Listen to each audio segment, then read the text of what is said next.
अस्सलामुअलैकुम everyone, welcome back to my channel. कैसे हो आप सब? और जो न्यू व्यूवर्स मेरे साथ में जुड़े हैं उन सब का मैं तहे दिल से शुक्रिया अदा करती हूँ और उनको वेलकम कहती हूँ। और जो मेरे पुराने प्यारे प्यारे सब्सक्राइबर्स हैं उनका भी बहुत बहुत स्वागत है मेरे चैनल पर।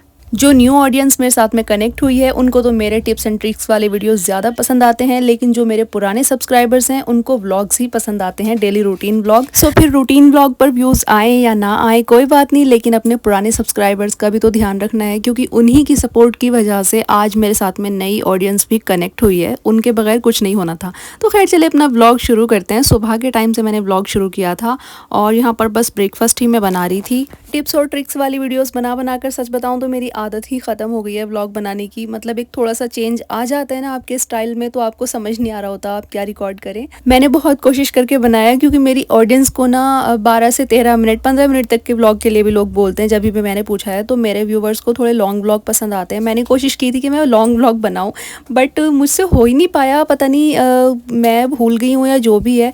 और खैर आज का दिन जो है ना बहुत ज़्यादा बिजी भी था, क्योंकि आज है फ्राइडे और यहाँ पर बस ब्रेकफास्ट बन रहा था हमारा, पराठा, और साथ में मैं बना रही थी ऑमलेट। साथ ही ना मेरी एक सब्सक्राइबर का बहुत बार कमेंट आ चुका था मेरे एक पुराने व्लॉग पर, जिसमें मैंने ये वाला मग दिखाया था। तो वो मुझसे पूछ रही थी कि अब आपने इसको डिटेल में नहीं दिखाया, इसकी प्राइस नहीं बताई, लिंक नहीं शेयर किया। तो मैंने ना उस व्लॉग में बताया था, मैं अपने ना लोकल मार्केट से ही लेकर के आई थी ये, और ये सफ़ायर का है, आप देख सकते हैं। तो बोन चाइना का इसका जो है मटीरियल है, और ये था आई थिंक 110 रुपीज़ का या 100 का था एक पर पीस, इस टाइप से था। मैं 2 लेकर आई थी सेम ये। और मैं दिखा इसलिए नहीं रही थी अपने व्लॉग्स में, क्योंकि मैंने अभी यूज़ करने के लिए ये निकाले हुए ही नहीं है, क्योंकि मिशू जो है ना अक्सर चीज़ें तोड़ देती हैं, उससे टूट जाती हैं। बट मैंने सोचा चलो कोई बात नहीं, अपने व्लॉग में दिखाने के लिए निकाल लेती हूँ, क्योंकि मैंने थोड़े मतलब मीडियम वाले मग्स भी लेकर के आई थी जो इतने ज़्यादा एक्सपेंसिव नहीं थे। मैं वो भी आपको ना लास्ट में दिखाऊंगी वीडियो में। तो इसका कोई लिंक तो मेरे पास में है नहीं, बट अगर कुछ सिमिलर सा मुझे मिला कहीं तो मैं लिंक अटैच कर दूंगी, तो आप देख लीजिएगा। खैर उसके बाद में ये जो है ना चिड़िया के बच्चे हमारे बहुत ही ख़तरनाक जगह बैठे हुए हैं। तो यहाँ पर ना ये लाइट की तार है और इस पर इन्होंने ना अपना नेस्ट बनाया हुआ है, इसकी इनकी मम्मा ने, और वो भी इनके लिए खाना लेने गई है। तो मुझे बड़ा डर लगता है कि इनको कहीं कुछ हो ना जाए, बट हम कुछ कर भी नहीं सकते अभी इनका, क्योंकि इनकी मम्मा को हमारा घर ही सेफ लगा होगा, तो उसने वहाँ पर नेस्ट बना लिया। बाकी वैसे इस वाले तार में जो है ना करंट वगैरह नहीं आता, फिर भी थोड़ा सा डर तो लगता ही है। बट खैर अल्लाह की पनाह में, और अल्लाह पाक तो इनकी हिफाजत खुद करता है। तो खैर उसके बाद में जी यहाँ पर मैंने मिल्क बॉयल होने के लिए रखा था, और मेरा प्लान था कि आज मैं शाही पनीर बनाऊं। तो उसके लिए मुझे बनाना था इस दूध का पनीर, क्योंकि बाहर का जो पनीर होता है ना वो 99% फेक ही होता है। मतलब बहुत, मैंने सबसे ज़्यादा किसी चीज़ के बारे में ना मतलब बुरा सुना है कि सबसे ज़्यादा जिसमें मिलावट होती है वो पनीर के बारे में सुना है। मतलब ये बोलते हैं कि पूरा टोटली ही फेक पनीर आता है। तो इस वजह से जो है ना मैं आजकल घर पर ही बनाने की कोशिश करती हूँ। और यहाँ पर मेरे पास में तकरीबन 1.5 किलो दूध था। मैंने वैसे तो 2 किलो दूध था, इसमें से मैंने कुछ बचा लिया था यूज़ करने के लिए। और तकरीबन 1.5 किलो दूध में मैंने 2 टीस्पून भर के विनेगर डाला और अच्छे से ना उसको 5 मिनट बॉईल कर लिया। उसका पानी अलग हो गया था और पनीर अलग हो गया था। और अगर आपके पास में विनेगर ना हो तो आप लोग लेमन भी स्क्वीज़ कर सकते हैं। 1 लेमन का जूस डाल दीजिएगा, उससे भी हो जाएगा। और बस फिर किसी कपड़े में ना आप इसको स्ट्रेन कर लीजिएगा, और किसी बिल्कुल पानी निकाल करके ना इसका, और उसको ना किसी बर्तन में डाल करके आप हैवी वेट उसके ऊपर रख दीजिएगा, तो सेट हो जाता है। तो खैर उसके बाद में मुझे जाना था डॉक्टर के पास, क्योंकि मुझे आई इन्फेक्शन हुआ है, और इसी की वजह से सच बताऊँ तो मैं व्लॉग भी नहीं पोस्ट कर रही थी, क्योंकि इतनी ज़्यादा मुझे इरिटेशन हो रही थी ना आइज़ में, बहुत ही ज़्यादा। तो मेरी आँख में कुछ हो रखा है बहुत टाइम से, वो नहीं सही हो रहा। तो मेरा ना व्लॉग बनाने का भी एक्चुअली मन नहीं करता था। मैं बनाती थी व्लॉग, डेली मैं बना रही थी, बट जैसे मैं बना लेती ना, आधा दिन बना लिया या कोई चीज़ शूट कर ली, बट मैं कंप्लीट ही नहीं कर पाती थी वीडियो। मैं इतना टायर्ड हो जाती थी, क्योंकि आइज़ का कोई भी इस तरह का इशू होता है ना तो बहुत परेशान कर रहा होता है। मतलब प्रॉपर मैं देख भी नहीं पा रही थी, इस टाइप का हो गया था मेरी आइज़ में, स्वेलिंग आ गई थी और इतनी जलन हो रही थी ना, मैं किचन में काम कर पा रही थी। तो इस वजह से जो है ना मैं पहले दिखा कर आई डॉक्टर को, और उसके बाद में अब मैं घर आ गई थी। और फिर मैंने सोचा ये वाला सूट मेरे पास में पड़ा हुआ था, मैंने कहा मैं इसको कटिंग कर लेती हूँ। और जी इसके बारे में भी मुझसे काफ़ी लोगों ने पूछा है कि आपने जो समर्स के सूट बनाए थे आपने शेयर नहीं किए।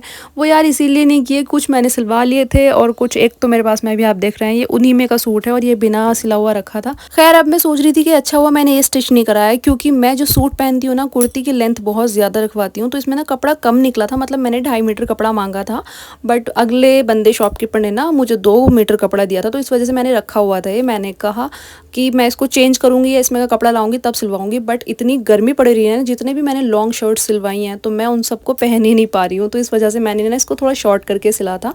मैं बहुत ज़्यादा लॉन्ग कुर्ती पहनती हूँ, तो इस वजह से। खैर उसके बाद में हमने नमाज़ अदा की जुम्मे की, और आज का दिन बहुत बहुत ज़्यादा बिजी था गाइस। और ये मैं आपको अपना दिखा रही थी खिमार, क्योंकि इसके बारे में भी काफ़ी लोगों ने पूछा है और इसका प्राइस भी पूछा था, तो व्लॉग ना आने की वजह से ना मैं मतलब रिप्लाई ही नहीं कर पाती चीज़ों का। तो खैर इसका प्राइस मुझे याद नहीं, 300 या 350 था, और मैंने ये लोकल मार्केट से परचेज़ किया था। बहुत बहुत अच्छी चीज़ है, बहुत काम की चीज़ है, नमाज़ पढ़ने में ना बहुत आसानी हो जाएगी आपके लिए, तो आप ले सकते हैं। तो क्वालिटी भी अच्छी थी, और हमारी तरफ तो शायद 300 या 350 का मिला था, इससे ज़्यादा का नहीं था। एक इससे कम रेट का भी था जो इससे 50 रुपीज़ कम का था, उसकी लेंथ थोड़ी सी कम थी। तो खैर उसके बाद में हम आ गए थे किचन में, और यहाँ पर मैं पनीर बनाने की तैयारी कर रही थी। सबसे पहले मैंने इस पनीर को देखे इस तरह से सेट कर लिया था, और ये मैंने राउंड वाले बर्तन में रख दिया था, तो ये राउंड राउंड हो गया। आपके पास में कोई स्क्वायर टाइप का कंटेनर हो तो उसमें रखिएगा, मेरे पास भी था बट जल्दबाजी में मैं रख नहीं पाई उसमें, क्योंकि स्क्वायर वाले में ज़रा शेप अच्छी आ जाती है, वरना राउंड वाले में तो थोड़ी सी शेप ख़राब हो जाती है साइड की। बट है तो पनीर ही, वेस्ट तो नहीं कर सकते, और घर में मैं बना रही हूँ तो मैंने सारा कट कर लिया था। उसके बाद मुझे इसकी ग्रेवी बनाने के लिए जो चीज़ें मैं यूज़ करती हूँ उसमें थे मेरे पास में 5 टमाटर, 2 मीडियम साइज़ के प्याज, 8 से 10 लहसुन के जवे, एक अदरक का टुकड़ा था 1 इंच का, और 4 से 5 मेरे पास में हरी मिर्च थी, और 8 से 10 थे काजू, और मैंने 4-5 ही लाल मिर्च ली थी, और नमक, थोड़ा सा ऑयल डाला पहले मैंने कढ़ाई में, और ये सारी चीज़ें डाल करके 10 मिनट इसको पका लिया था। फिर मैंने नमक डाल दिया था साथ में, पकाते पकाते में थोड़ा सा ही नमक डाला था, और बस सारी चीज़ें ठंडी होने के बाद में इनको ब्लेंड करके पेस्ट बना लिया था। उसके बाद में जो हमने प्रिपरेशन की आपने देख ही ली होगी, साथ साथ बता देती हूँ। थोड़ा सा ज़ीरा डाला मैंने ऑयल में, और इसी कढ़ाई में मैंने ऑयल ऐड किया था, उसमें ज़ीरा डाला, और 8 से 10 मैंने 4 से 5 काली मिर्च थी, 4 से 5 मैंने लौंग ऐड की थी, और एक दालचीनी का टुकड़ा। मैं इसमें कुछ ज़्यादा ऐड नहीं करती। उसके बाद में बस मसाला जो पेस्ट था ना वो भून लिया था, उसमें नमक जाएगा टेस्ट के अकॉर्डिंग जितना आपको और ज़रूरत लगे, और थोड़ी सी हल्दी जाएगी, थोड़ी सी ही लाल मिर्च जाएगी। अगर आपके पास में कश्मीरी लाल मिर्च हो तो आप वो ज़रूर डालिएगा, उससे कलर बहुत अच्छा आता है। और जब अच्छे से भुनाई हो जाए ना खूब अच्छे से इसकी, उसके बाद में इसमें क्रीम डाल दीजिएगा भर करके। मैंने 1 कटोरी क्रीम डाली थी, और उसके बाद में क्रीम डालने के बाद में मैंने डाला था पनीर। पनीर डालने के बाद में थोड़ा सा डाला था मैंने गरम मसाला, और ऊपर से कसूरी मेथी से मैंने गार्निश कर दिया था। तो ये होता है इसका फाइनल स्टेप। और इसमें एक चीज़ और जाती है जो कि है बटर, बट आज मेरे पास में अवेलेबल नहीं था तो मैंने उसको रहने दिया। सो आई होप आपको जल्दी जल्दी वाली रेसिपी समझ आ गई होगी, तो मैं तो इसी तरह बनाती हूँ। खैर उसके बाद में हम लोग आए थे बाहर, क्योंकि बारिश का मौसम था और काफ़ी प्यारा सा मौसम हो गया था, हल्की हल्की सी बारिश हो रही थी। तो मैंने अपने हस्बैंड को बोला, मैंने कहा मुझे भुट्टा खिला के लेकर के आओ।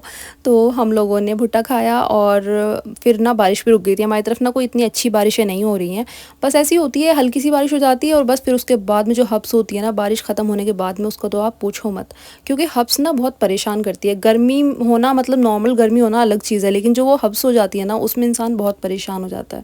खैर उसके बाद में जो है ना बस मैं घर आई, थोड़ा सा क्लीनिंग वगैरह की, और मैं जिस मग की बात करी थी ना, मैं ये वाले मग लेकर के आई थी। ये आई थिंक 30 या 40 रुपीज़ पर पीस मुझे मिला था, और ये भी काफ़ी अच्छा है, अच्छी क्वालिटी का है। तो मैं घर में नॉर्मली ये वाले कप मग्स यूज़ करती हूँ। और जी उसके बाद मैंने बर्तन वॉश किए। वैसे मेरी हिम्मत तो आज हो नहीं रही थी, बट फिर भी मेरे को नींद नहीं आती जब तक मैं किचन साफ़ ना कर लूँ।